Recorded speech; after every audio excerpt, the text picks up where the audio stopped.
guys, we are in San Diego. We just made it into San Diego today, and tomorrow we start the PCT. So we thought with our little extra time that we had in our room, might as well answer some questions from you guys.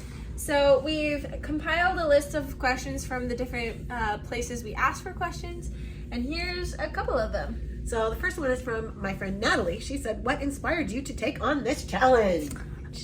We've talked about this a little bit before, but I think it's mainly that it's like a huge athletic challenge, and it's something that we've both been very athletic and we like to push ourselves to our limits, and we love nature and we love hiking, and we've kind of always wanted to do this. And also, who doesn't want to be able to say that they've hiked from Mexico to Canada? That's really cool. And yeah, and it's a trip I get to do with her, so I'm really excited, and that's what inspired me to do it. She asked me. Yeah, it's clearly just that. Okay, so Shannon asks us, how often will you need to restock with food and other supplies? Well, it totally depends on how much we're hiking with. There will be times where we'll only be hiking 1 or 2 nights before we are in another town, and there will be some stretches where hopefully we can go 10 days without a resupply.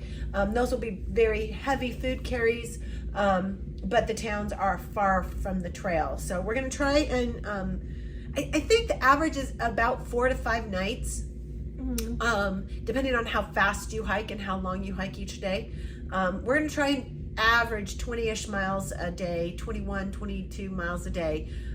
So we'll probably be carrying 4 to 5 days worth of food for the average. Okay, our friend Corey asked, what's your finishing goal? Are you trying to complete a certain time frame or hike a certain amount of miles per day? And how long do you expect it to take? I kind of need to be back at my job the first week of September, so that is what we're trying to aim for, and that comes roughly out to 21 miles average per day. Some days will be less and some days will be more. Some days will be zeros because we're going to stay in town.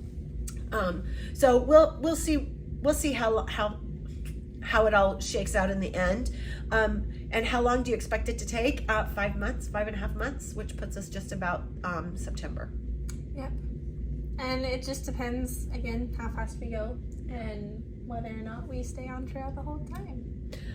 She also goes on to ask, how many days will you spend camping versus staying in a hotel? Well, we will be camping the majority of the nights. Every once in a while when we hit a town and we want to take what's called a zero or 2 Neros back to back, we will stay in a hotel if the town has a hotel or a hostel. It totally depends. Tonight we're staying in a hotel, and I don't think we'll take another hotel for probably 3 or 4 weeks, maybe. I don't know. Yeah. It'll depend on when we want to, because who knows? I'm old. I might say, hey, listen, I need a bed. So yeah, and the other thing though is that it's cheaper to not take the hotel, because you can just do a Nero and camp on the PCT close to town and just go in the morning or whatever, and you can avoid hotels pretty much the whole way if you really wanted to. She goes on to ask, man, she had lots of questions. I like this friend Corey. Will you have family or friends meeting up with you along the way to check in with you? Yes. Hopefully we can have my husband, who we call Mission Control, come visit us in Tahoe around that time frame. He might come visit us one time in Oregon, and then because our home in Seattle is close enough to a couple of the trailheads in Washington, he will meet us on a couple of those trailheads. Yeah. And then of course he will bring us out when we reach the border and come back. And my oldest brother might try and hike a section with us. There's a possibility of that. And also my old boss has also mentioned that he would love to come and hike with us if he can. He just had ACL surgery at the beginning of last year, so we'll see. She also asked if they will bring supplies to us. Oh yes, they will bring supplies. What is the most unusual thing you're bringing with you? What's yours? I don't know, this is so out of the blue. I'm bringing toenail polish. Yeah, she's bringing toenail polish, and then me, I don't really have anything. I don't think you have anything. I don't think I have anything unusual.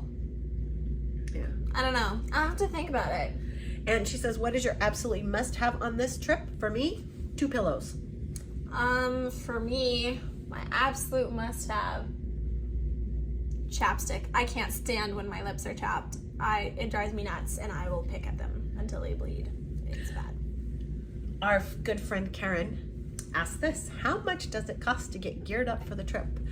I did a little research before this one, and I will have to admit that most of the personal hiking gear that we had at our house was for young boys, basically Boy Scouts, the young Boy Scout variety, and probably 15 to 20 years old. So when we pulled stuff out, we had things that were broken or things that we could get better.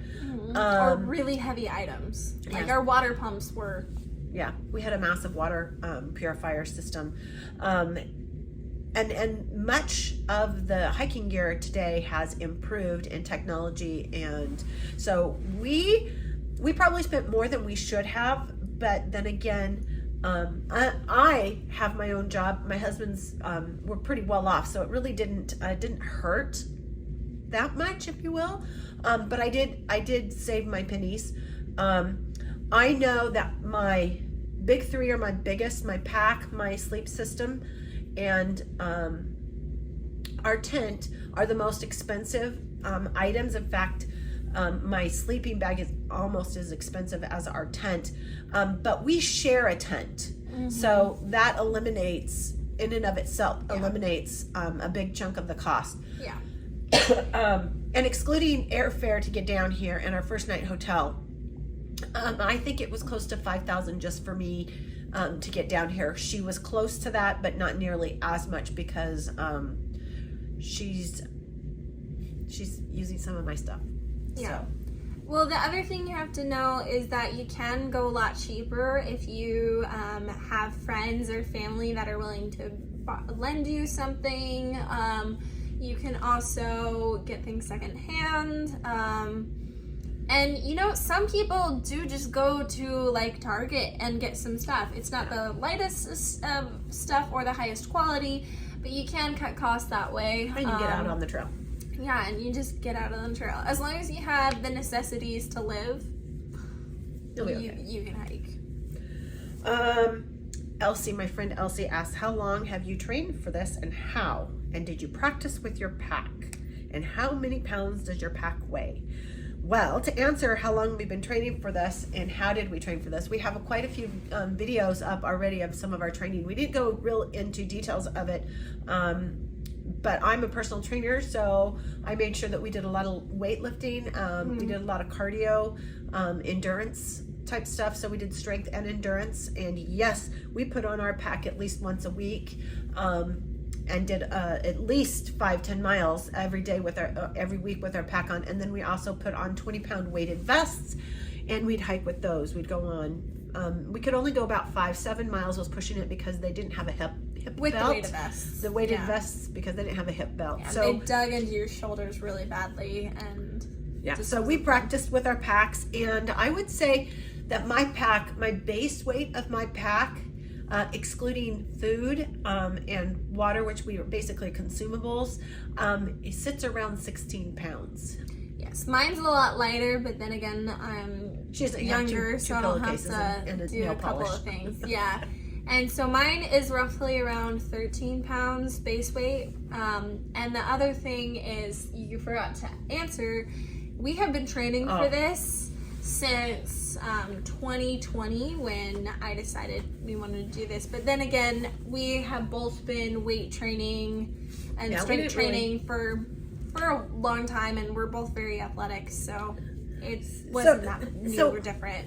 So actually, I didn't change necessarily how much I weighed. I changed how we train. I've always lifted. I've lifted for decades, and we just did a little different of a program, especially come about September of last year. We started changing it up and trying to add some more muscle. And she went from running to hiking, and then I just picked up hiking. Yeah. My friend Natalie asks, is your family meeting up with you at any point on the trail? Hopefully. Mission Control, my husband, will meet us in Lake Tahoe, and then he will meet us again hopefully in Washington a couple times. And I hope he brings with some other family members when he comes and meets us, so Yeah. we can give And there might suggestions. be a point on trail where we get off trail and go back to Washington for a birth of our grandbaby. Yeah. And then Penny says, tell me about those ankle gaiter things. Talk about it. So those ankle gaiter things, they're called Dirty Girl Gaiters. There's many other brands, but that's the brand we use. And what it does is it has a Velcro attachment to the back of your shoe. So it comes with Velcro that you can attach to the shoe. Some shoes come with the Velcro attachment already on them because they're expecting people to want to wear gaiters. Like our shoes actually have, do you want to grab them out of my shoes? They actually have the Velcro attached to them already. And then it has this little clip in the front part of it that clips onto your shoe. So we have this little ring right there that the gaiter clips onto, and then you go to the back and there's this Velcro that's already attached and you Velcro it. And what happens is it covers the opening of your shoe and your shoelaces so that they hardly ever come untied or get muddy, which is great because it's horrible trying to tie muddy shoelaces. But it covers the whole of your shoe and it basically acts like a sock, so it's tied up against here, and it keeps debris, sand, rocks, anything out of your shoe. So when you're walking, you don't have to continually take off your shoe and empty it. So it's actually pretty useful, and I quite enjoy having the gaiters. Plus, they're bright, fun colors. Why not?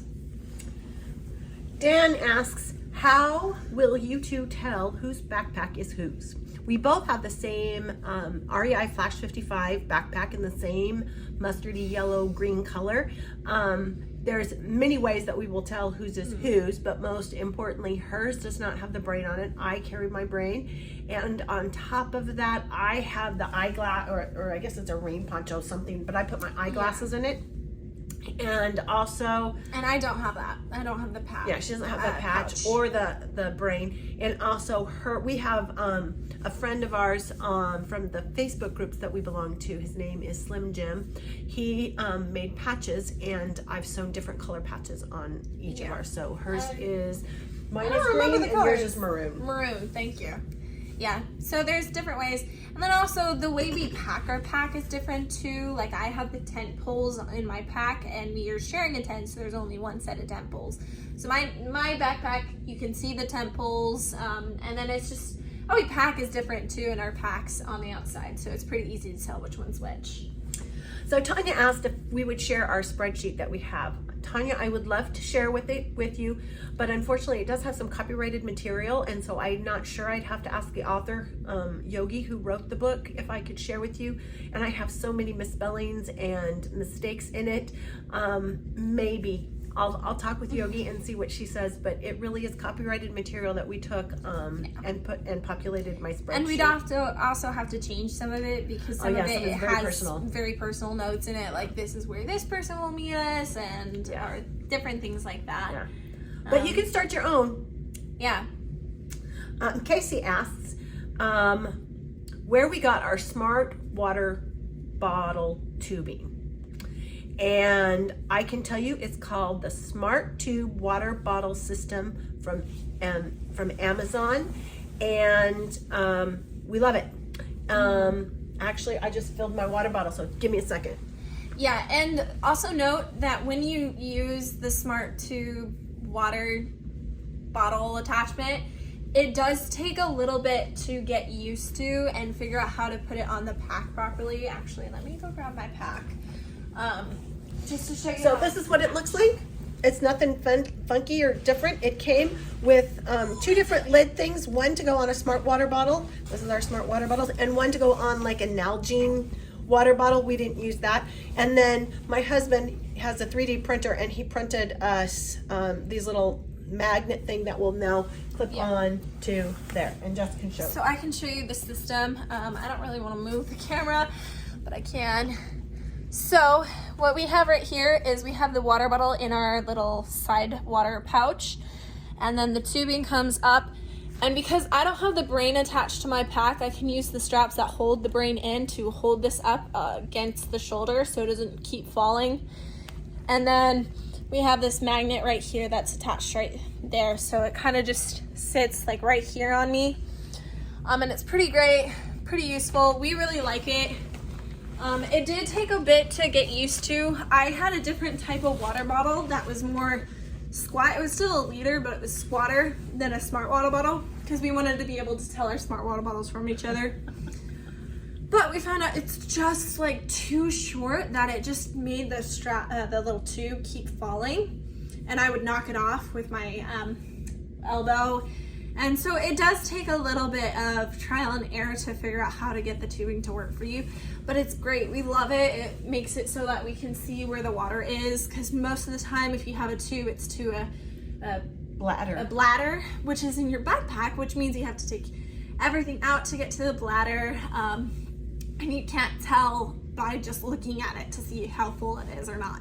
Whereas these, we can just have each other just lift it up real quick and we'd be like, oh, halfway or 3/4 or whatever. So it's super useful. So you look under Amazon and it's a smart tube, and the T from smart and the T from tube are together. So it's SMARTUBE, smart water bottle system from Amazon.